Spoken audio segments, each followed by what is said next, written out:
Santa Venera, in questo momento centrale della tua festa, accogli la preghiera che il popolo accese a te devoto città. Affidiamo noi tutti con le nostre gioie e speranze, tristezze e angosce. Rendici fautori del bene comune e costruttori tenaci della civiltà dell'amore. A te, donna forte e coraggiosa, che non hai indietreggiato dinanzi ai tiranni, affidiamo le donne della nostra città e del mondo intero.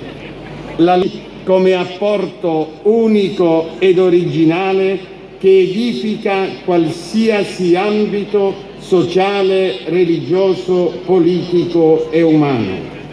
Tieni lontano l'ombra di qualsiasi tentativo che obblia e deturpa l'immagine vera e autentica della femminilità.